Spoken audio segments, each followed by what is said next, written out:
to you all about the structure of the Episcopal Church. Last week, we left off with the Revolutionary War and the creation of the Episcopal Church, the movement from the Anglican to the Episcopal. Now, Lou, how far back does your family go in New York? In New York, yeah. Well, I had somebody who came over just after that.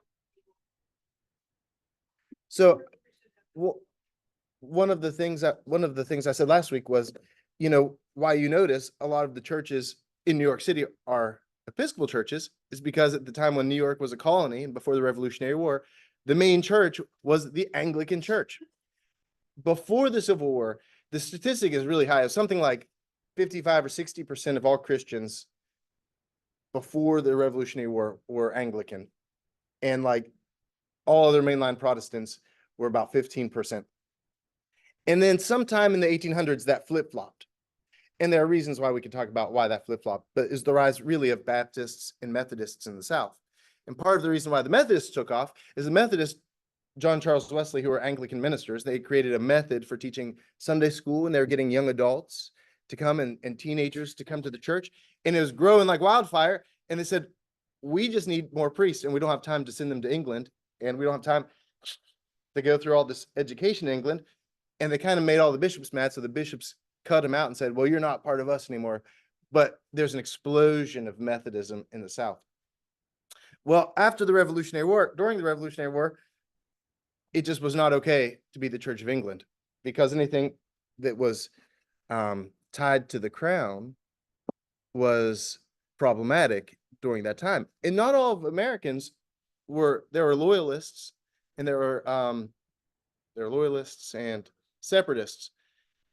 And it was a real divide in places like New England, in places like New York, and certainly in the Anglican Church. A lot of the Anglican churches were led by English ministers. And at the very least, you had to go to England to receive your training and come back. So there was a lot of consternation. Since then, about a quarter of the US presidents have been Episcopalian, but 3/4 of the signers of the Declaration of Independence were Anglican. Okay, so we had this deep tie to the foundation and to the founders of the country and to the revolution. So we became the Episcopal Church, and the Episcopal Church gets its name from the Greek word episkopos, which comes from what? What is episkopos mean in Greek? What's that, Bill? Bishop. Presbyteros means elder. So that's how you get the Presbyterian, because it's led by, I'd be considered the presbyter of this church. But the episkopos means the episcopal, it means we follow the guidance of the bishop, which the idea is kind of faithful and looking back towards our roots, where Peter and the first disciples who become apostles become the bishops, the episkopos, where they're planting churches and overseeing large communities, and they're leaving people to be the presbyters, and they're leaving other folks to be the deacons to kind of help on the ground around the church. So we divided ourselves, and we followed in some ways the structure of America, where we said there's this two-tier system. There's the federal system and the state system. The federal system, who's in charge of the federal system, the United States government? The President of the United States. How long do they serve? Who's the head of the federal structure of the Episcopal Church? The presiding bishop. And how long does the presiding bishop serve for? 9 years. I don't know if they can be elected twice. I don't know if we've ever had an opportunity, because you have to be at least a certain age, but you have to retire at age 72. And so to be elected twice would require 18 years. And we haven't had anybody who's had that much life within them. Then at a state level, the state is governed by, just in the secular world, the state is governed by the governor, and the diocese, which is typically following along somewhat state lines, is guided by the bishop. The state, sometimes like the state of Alabama used to be one diocese, and it split into two dioceses because it was just getting too unwieldy. And so below Montgomery separated into the Diocese of the Central Gulf Coast. Who's the bishop of the Central Gulf Coast? Russell Kendrick. Russell Kendrick, former priest over at St. Stephen's Episcopal Church. Russell Kendrick and Susan Oaks they share a family because her son and his daughter got married. And so we have a direct relationship in some way with the Diocese of Central Gulf Coast. You also worked on the staff. And so you see, for us, it was a geographic region of Alabama. And now we have two dioceses that kind of represent portions of Alabama. In some states like Texas, you have, I think, 5 different dioceses in Texas, where like West Texas is like scrub brush and cattle. Like that's one diocese. Then you have like the Houston metro area as a diocese and like Dallas metro area as a diocese. In New York, like Manhattan is its own, New York City is its own diocese. And then there's like the diocese of Western New York. So sometimes we carve it up by population size, but it's not always. Our presiding bishop was overseeing 2 different diocese of, I don't know, some portion of rural Pennsylvania and some portion of the Diocese of Western New York that kind of abutted each other. And so it made sense to kind of combine resources. So they did an interesting thing. So we have this 2-tier system. In the United States government, this is like civics class, Eva. So you're going to go to civics and you're going to know more than all the other students. In the United States government, we have 3 branches of government, right? Judicial branch, we have executive branch, and then legislative branch. In the legislative branch, bicameral system, who are the 2 branches that are legislators? Senate and in Congress. How many senators we have? 2 per state. And how many Congress people per state? Proportional. It's proportional based on population. In the same way that we have a legislative branch that makes decisions for, and we believe that God works through counsel. God works through the wisdom of a collection of people. So God doesn't just work through the bishops or just through the lay people. That God works through kind of the conversation we have and the give and take, and sometimes the challenges that we present with each other. And so we have a bicameral system as well. It meets every 3 years to do legislation. There's an executive council that meets in between those 3 years, so the work of the church can continue. But every 3 years, we have a big old legislative party that lasts for 10 days. And in that 3-year window between meetings, work is always happening. So I was the secretary. I went 2 years ago. There was kind of a makeup because of COVID. I represented Diocese of Alabama, and I was the secretary / undersecretary for global missions. So like I set up the Zoom meetings and I like recorded all the meetings, took notes, and like reminded people of what we were doing. But we had probably 15 pieces of legislation that we wanted to go before the national convention to talk about global mission. And some of those things were like, we wanted to be able to offer access to some seminary resources for international students. So somebody in Tanzania or somebody in Myanmar, where we have Anglican schools set up and we have Anglican priests being made, but they had some resources available to them from our seminaries. So we wanted to pass that as part of our legislation. Does that make sense? It's legislative work. It's like, how are we faithfully being connected in the global sense? So there are 2 parties, just like there's Congress and Senate. In the Episcopal Church, when we get together for legislation, there are 2 parties. There's the House of Bishops and the House of Delegates. The House of Bishops is like the Senate because it's like 2 senators per state. Well, it's like 1 bishop per diocese. So every bishop is in the House of Bishops. Then the House of Delegates is a mix of priests, deacons, and laypersons, and it's proportional to the state. So the more people you have in your diocese, the more delegates you have representing you. So for a really big, huge diocese like New York, they're going to have more.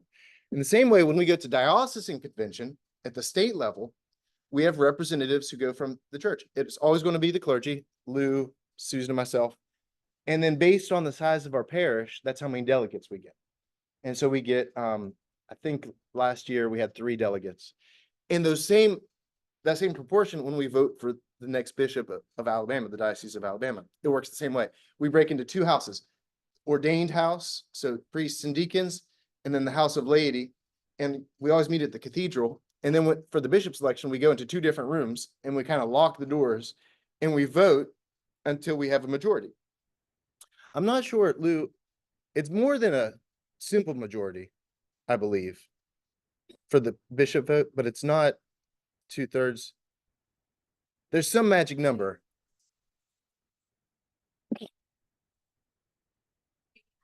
Okay. I have no idea.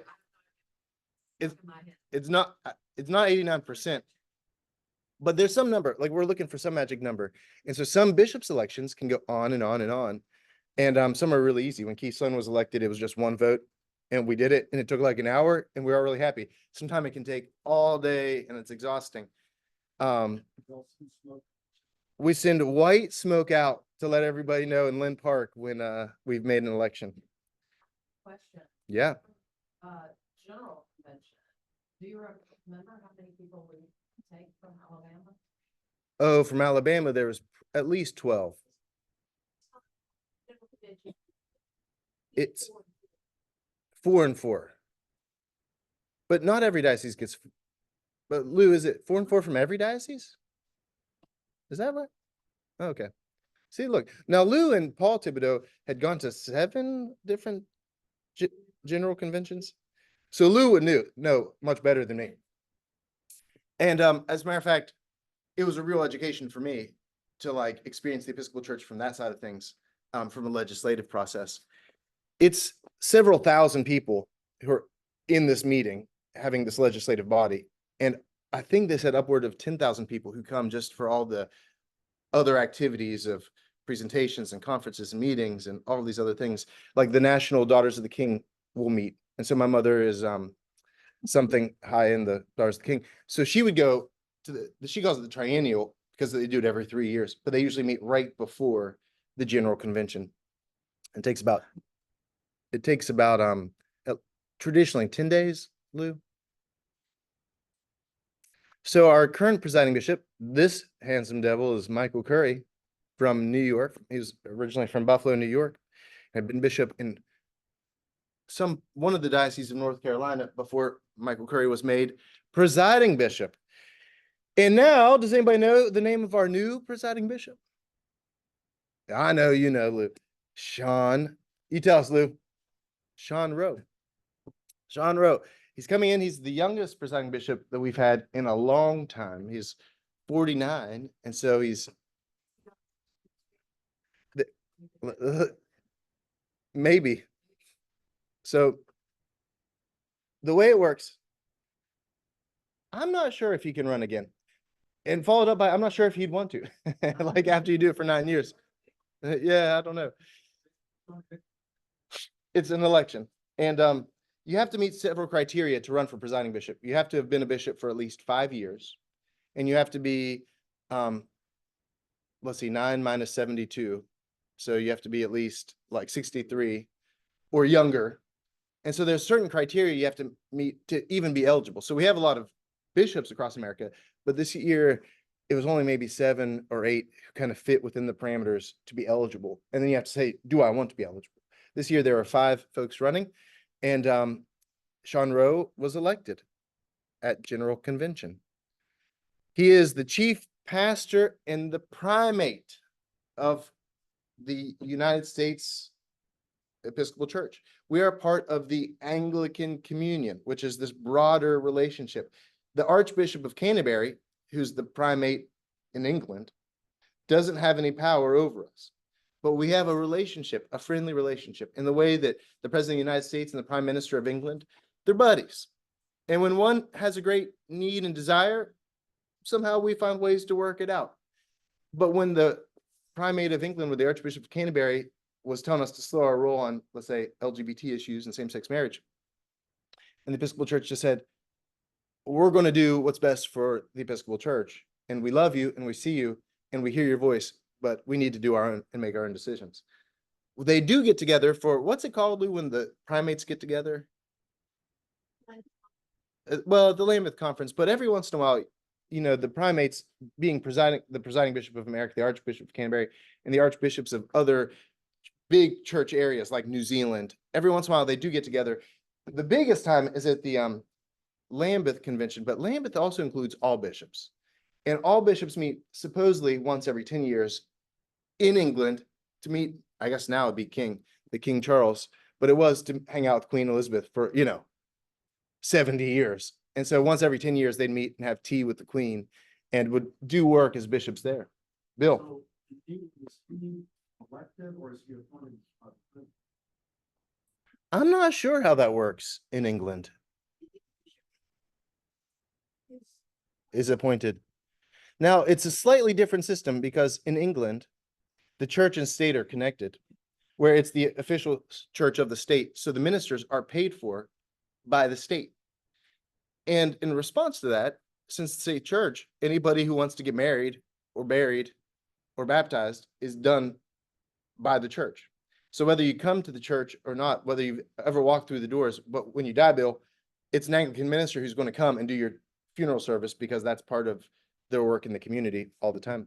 Whereas I'm not just like doing every funeral of everyone who dies on Acton Road. You know, I could, but like that's just not a service that we offer in that same capacity. In the same way that the bishops are automatically part of the House of Lords. And so they have some role in government. I don't think they're forced to show up like our senators are forced to show up every day. And some maybe take that more seriously, but you would refer to the bishop in England as Lord Bishop because they're given that title of Lord. And the king is the head of the church and defender of the faith. And so King Charles could go to the archbishop and say, I want this done in a way that like the president of the United States is not going to roll up to Michael Curry or Sean Rowe and say, hey, I really want you to change the color of your shirts from black to turquoise. Let's like brighten things up. You know, there's no kind of relationship like this.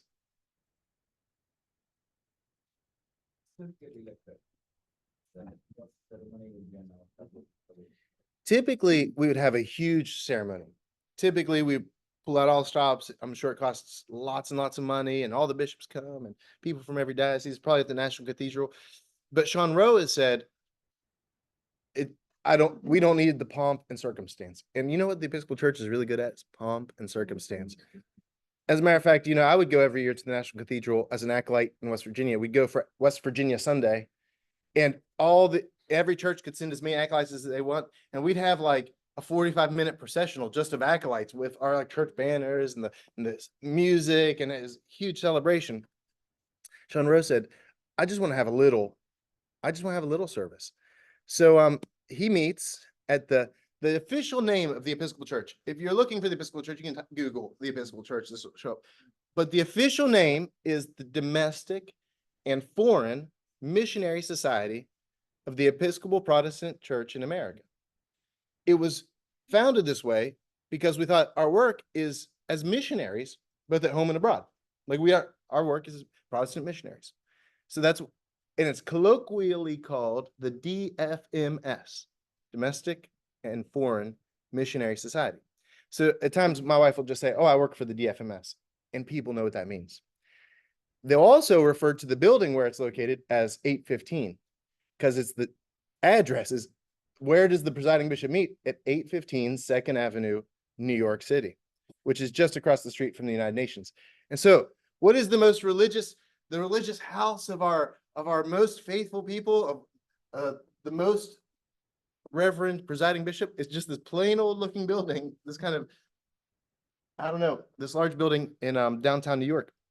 And on the first floor, there's a very small chapel. The chapel's maybe half the size of this room. And the presiding bishop said, we're going to have my installation in this room. So we have cameras and we have video equipment, and we don't need all the pomp and circumstance of this huge cathedral and armies of people. Let's just do it here in our chapel. And the chapel is used for internal services, like when they're just having a morning prayer, evening prayer, or a special reflection day. So they're just going to do a small installation, really well produced, get some movie producers come in, make it look good, and then we'll just send it out to the whole world. And it's going to save, I think, a lot of money. And that's part of his agenda, is how can we be more faithful stewards of our monies in the Episcopal Church? People to participate, or at least You can witness and be present. Yes. And so in this building, in the Roman Catholic Church, you'd call it like the magisterium, people who do kind of the bureaucracy of the church. And so you certainly have some of those folks. But the way it works is the presiding bishop, he's going to have a cabinet secretaries that do the work that goes cross interstate barriers, the things that we can't do necessarily as a diocese. So as a diocese, some dioceses will have a Hispanic missioner. We at one point had a Hispanic missioner for the Diocese of Alabama. He ran one church, but if there's any Hispanic community in the diocese, he would go and facilitate work with them. He left the diocese and I believe he retired. His name was Hernan, and he met at St. Michael's out in Roebuck. And since then, St. Michael's is closed. But they have probably 15 different big areas that they service across the country. So there's going to be the Asian ministries. Yeah, Luke. One point. Yeah. So, go back to the slide about 8:15. Yeah. Sometimes people refer to that as the national church. Oh, this is not our decision. It's the national church's decision, because that is the headquarters of all of the presiding bishop there. But it has never been and never will be any national church. And if you call it that, you're really not speaking about its function. So most people either talk about it as the headquarters of the Episcopal Church, or more closely, 8:15. 8:15. 8:15, doesn't mean time, 15. 815 Second Avenue. So my wife works at the pleasure of the presiding bishop, and this is where her head office is, but she only goes once every few years. But she has a secretary that does a lot of work for her, who works physically in 815. And so one time we went to New York City to visit her office, and so we went and bought her secretary flowers because she had never been in person with her secretary. So we went and bought a big bouquet of flowers so they could show up and say, "Hey, it's nice to meet you. Thank you for the last 2 years of your work." And we Zoom every day and we talk every day, but we never actually lay eyes on each other. So they do a lot of work that goes beyond diocese.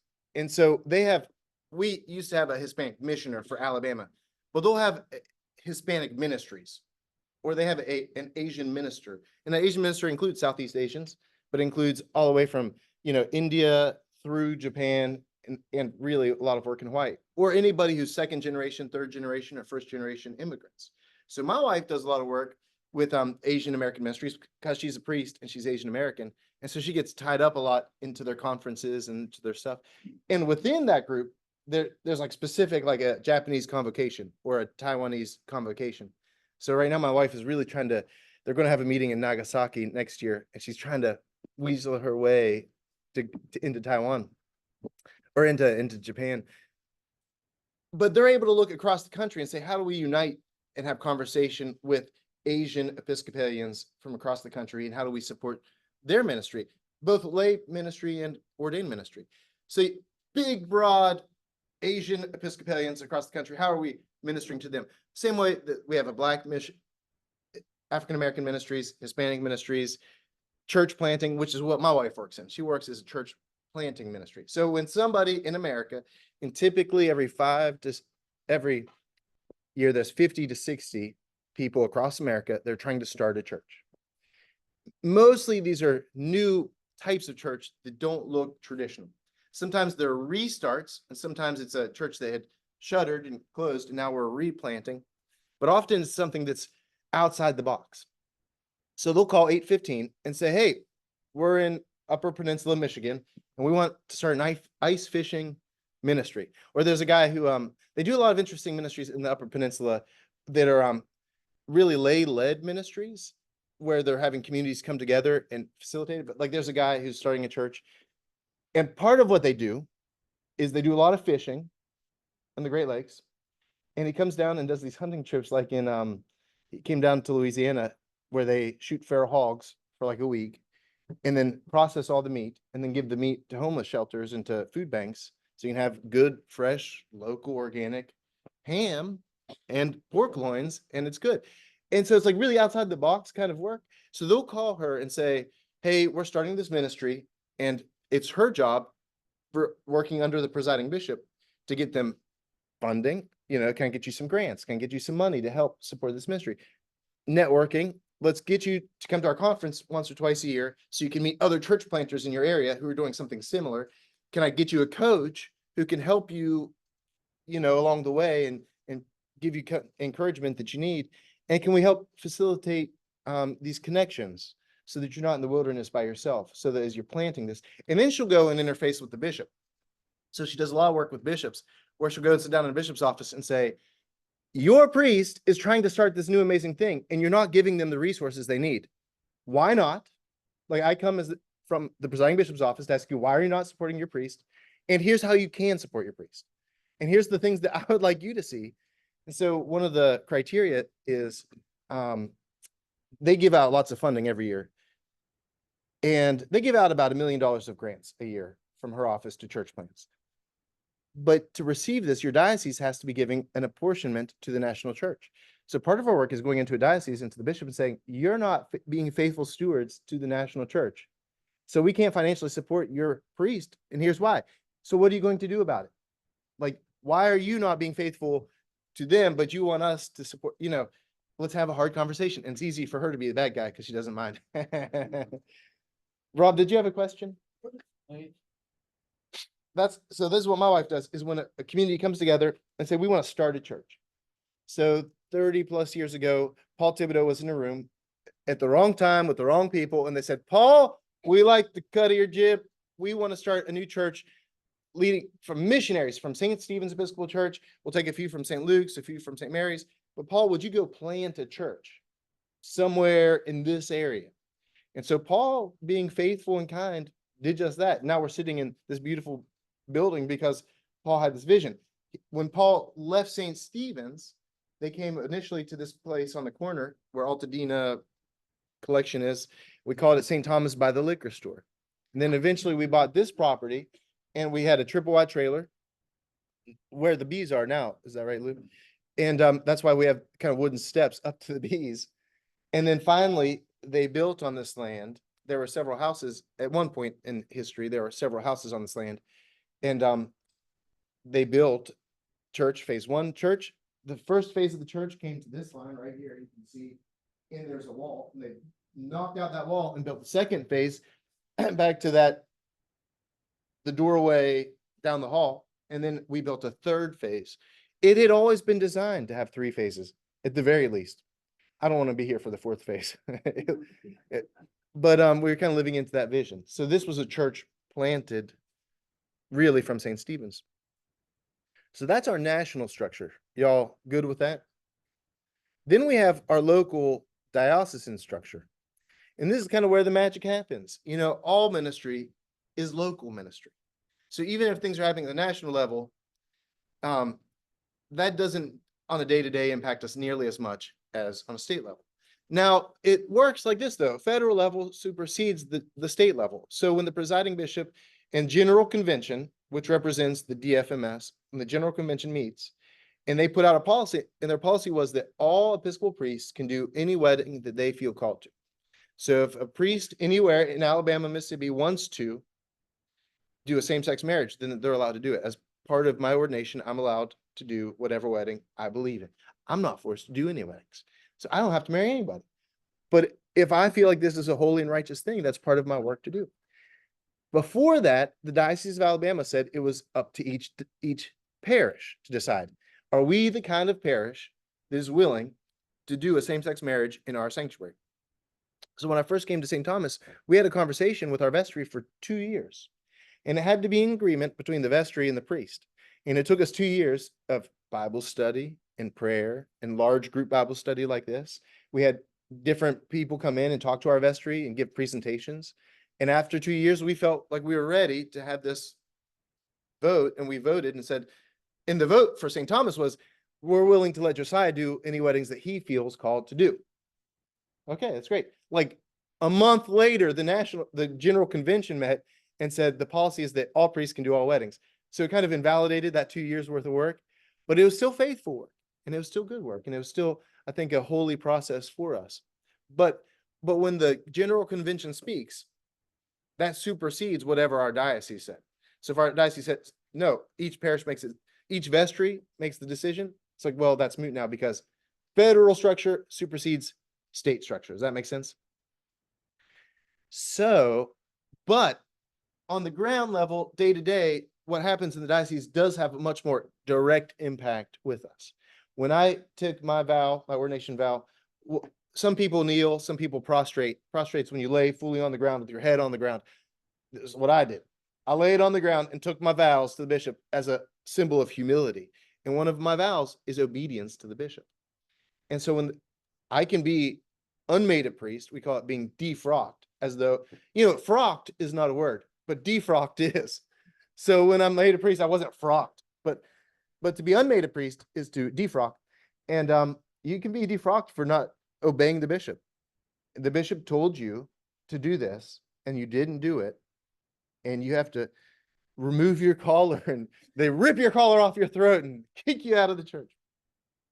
No, but part of that is respect for what the bishop says. And the bishop is the translation of bishop is overseer. Episkopos means overseer. And so the bishop is overseeing, there's something like 90 parishes in the Diocese of Alabama. She's responsible for all of them. As a matter of fact, she's the chief minister at all of the churches, and she's the chief minister of the priests and the deacons. And the deacons have a special relationship with the bishop. The deacons are sent out directly by the bishop. And so the reason why Lou gets to serve here is she serves at the pleasure of the bishop, not at the pleasure of St. Thomas or of Josiah. She is sent out by the bishop, and the bishop can take the deacon wherever they want at any time.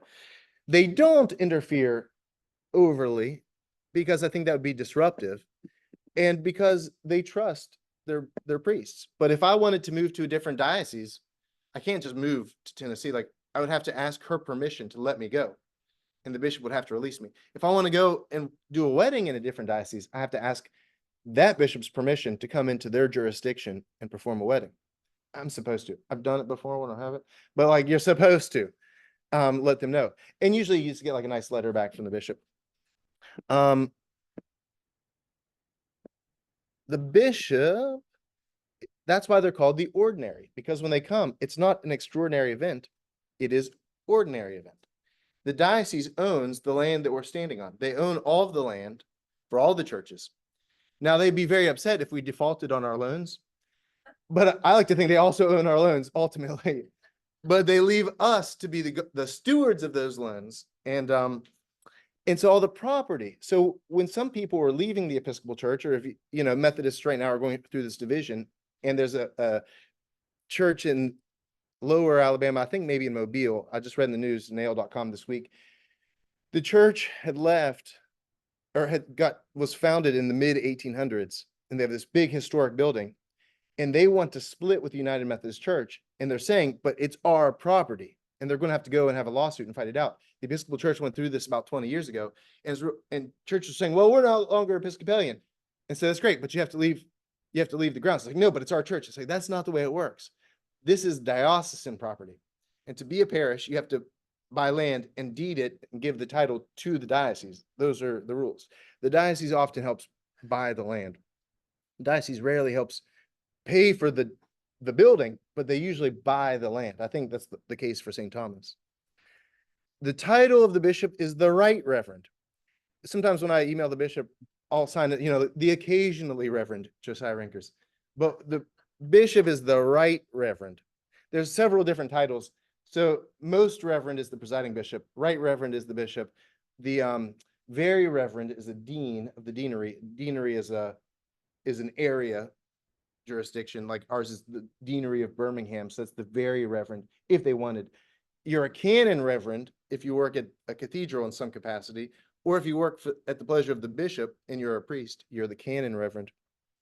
And if you're the archbishop, you are the venerable reverend. So at one point in life, Lou was the venerable Reverend Dr. the venerable Dr. Reverend Louise Thibodeau. Now that's a title. The venerable Reverend Dr. Yes. So the archbishop, as far as I know, there could be several archbishops of provinces in Africa or maybe New Zealand. But when we say the archbishop, usually we're always referring to England. And so when we say presiding bishop, they refer to the archbishop as that. And we have presiding bishop. And so there's some different language. The bishop, just like the presiding bishop, mandatory retirement at 72. As a matter of fact, every priest has a mandatory retirement. Every deacon has a mandatory retirement at 72. With deacons, we can get a special dispensation year by year. And so every year, Lou and I have a conversation where I can petition the bishop and say, can we have just one more year? Can we just have her one more year? We just love her so much. We had to give her just one more year. As a priest, you can kind of work this out too, like provisionally, but it's still a year-to-year contract. As a bishop, it's a hard stop. You turn 72, you're done.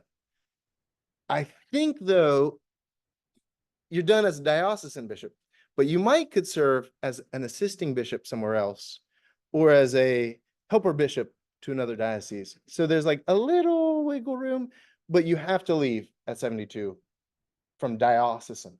In just a minute, I'll tell you the difference between that. Where's our diocese? If you've been to Lynn Park, you've seen the Cathedral of the Advent Cathedral, the Advent Church of the Cathedral, the Cathedral Church of the Advent. It just received the title cathedral not that long ago. Lou, maybe 25, 30 years ago, it was given this title. A cathedral, the cathedra is the seat of the bishop. And that means it's usually the largest church. And it's usually or the church closest to where the bishop lives. So it's usually like has the seat because that's where the bishop is the most often. So it became the cathedral in part because our diocesan office shares a property with it. So I couldn't find a good picture of the diocesan office, but the diocesan office is over here on the right-hand side. So if you're looking at the main doors, the main entrance of the Advent, to the right is the diocesan. And there's like a little walkway between the two. There's a little chapel. So you walk into the diocese, there's a little chapel off to the side where they say morning prayer, evening prayer, if they have special events there. And then they have diocesan office. So on the upper floor, they have kind of where all the people who work for the bishop. And in the bishop, you have a canon to the ordinary, which kind of works directly as the right-hand person to the bishop. The canon to the ordinary really helps facilitate the day-to-day work with the parishes and helps in transitions. So if a priest is coming to the diocese or leaving the diocese or moving between churches, that's part of the canon to the ordinary's work. But then we have like a canon missioner, somebody who helps raise money, do stewardship. We have somebody who is doing work with pilgrimage. So there's a lot of different offices that work for the bishop. Different ways to be a bishop. A coadjutor bishop, we don't know what's coming next for Alabama. It could be that our diocesan bishop, Glenda, when she's thinking about retiring, it could be that she calls a coadjutor. A coadjutor is an overlapping bishop that will take over and be diocesan. The diocesan bishop is the bishop of the diocese. I'm in charge of the diocese. I am the overseer. The coadjutor will become the diocesan bishop, but they're going to overlap for about 6 to 8 months in that transition. So Keystone called for a coadjutor. We elected Glenda. They overlapped for 9 months, and then he retired fully, and she continued as diocesan. You can have an assisting bishop, like Brian Pryor is our assisting bishop. Sometimes there's distinction with assistant bishop, but he's a retired bishop from Minnesota, I believe. He's really from Washington State, but he was the diocesan bishop of Minnesota. He retired. And so he said, look, I've got time. So for half the year, he comes to Alabama. He drives this big old Winnebago, and they come to Alabama, and they park in Vestavia, and they drive around the diocese, and they help just do the diocesan work. We have 100 parishes that all want to see the bishop every year, and that's too much for one person. You know, there's 52 weeks a year in 100 churches, and so like I just can't visit them all. And so he helps her do that work. He has a special work with helping revision the leadership of Camp McDowell. He had a lot of work with camp, and he's in charge of the camp and conference centers of the Episcopal Church. He does a lot of work at the national level, and so he had a lot of expertise. So he said, come and help us with our camp. And then there's suffragan bishop. Suffragan bishop is the party bishop. Man, I would hate to be diocesan bishop. I hate to be all the other bishops, but suffragan bishop seems like a fun time. That's the party bishop, where you're not like in charge of the house. You get to just go and hang out. You get to go to churches. You get to go to coffee hour, potlucks. You get to you do whatever the diocesan bishop needs you to do. And that's a great time. We had a suffragan bishop. Well, Keystone had been suffragan bishop before diocesan bishop. And I'm not sure what title we gave to Bishop Murray, but he was kind of like the suffragan, where he had a special love in his heart for small parishes and rural parishes, but he kind of was just the party bishop. You could just see the lack of stress in his face. Where it's like, I'm just here to love on you, to have a good time, to eat all of your good food. And Bishop Murray was a delight. So the bishops are following this model of the apostles of going out and overseeing large swaths of land. I am the bishop for this area of Turkey. And then at the more local level, I'm going to leave my priests in charge. So what does the bishop do? This might be hard for you to see. The chief pastor of the church. So as the chief pastor, if one of the clergy gets sick and dies, or gets sick, it's the bishop's job to go and visit you, to check up on you, to make sure you're healthy and strong.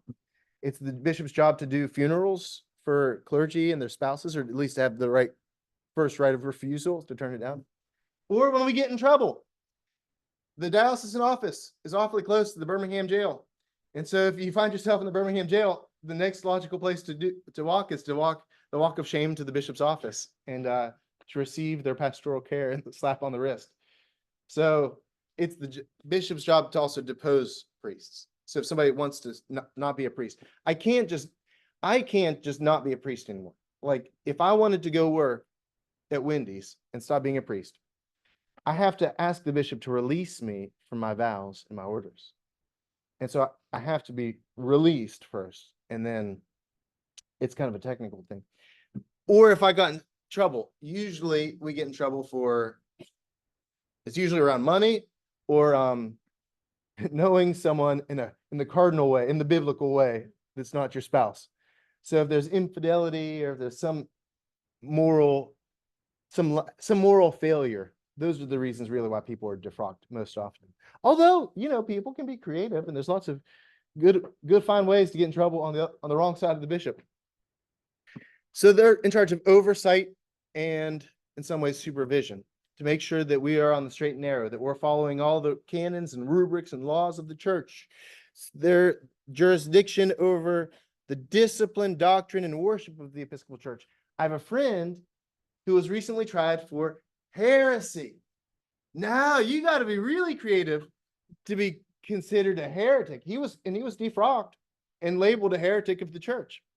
What he said was he was really wound up about. I guess he just didn't understand the concept of a union, because it's like it's one thing to fight the diocese by yourself. It's not as a collection of priests.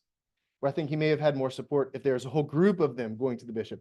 But he said, I refuse to celebrate the Eucharist until there's racial reconciliation in the Diocese of Virginia. We're like, well, what do you mean specifically by racial reconciliation? He's like, I don't know, but I'm not going to celebrate the Eucharist because I see injustice. Now, I don't think he's wrong in calling attention to injustice. He's certainly not wrong in the Diocese of Virginia or, Diocese of Alabama to name and label some places of systematic discrimination. Sure. But he said, I'm not going to celebrate the Eucharist. He was calling it a Eucharistic fast.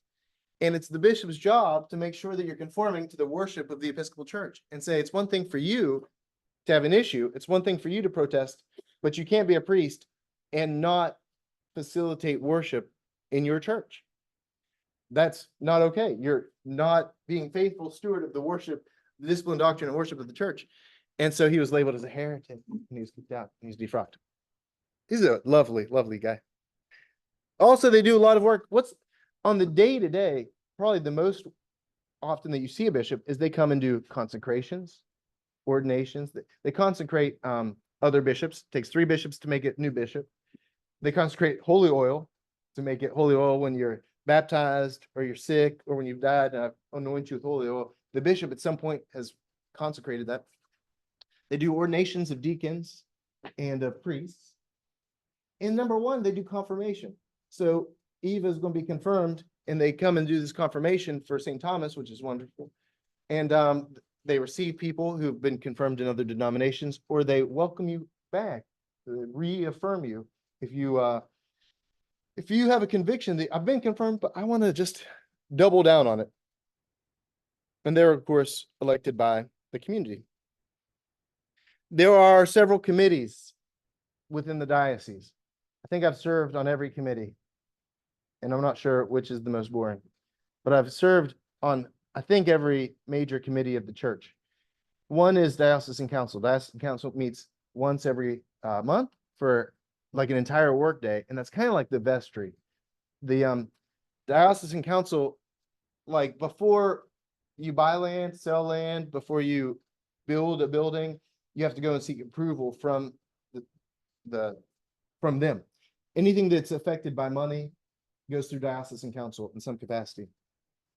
You have a standing committee. Standing committee is also in some ways kind of like the vestry of the church, but the standing committee, if the bishop is indisposed, if we're in a period between bishops, or if we're electing a bishop, they're in charge of facilitating that election. But if there's a time between bishops, let's say the bishop dies, but there are decisions that need to be made on behalf of the diocese, like a ne'er-do-well priest is not celebrating the Eucharist and has to be deposed. The standing committee steps up and makes those decisions. So whenever anybody is defrocked across America, every standing committee in America gets a notification about this. And anytime a new bishop is made, they have to have a majority of standing committees ratify.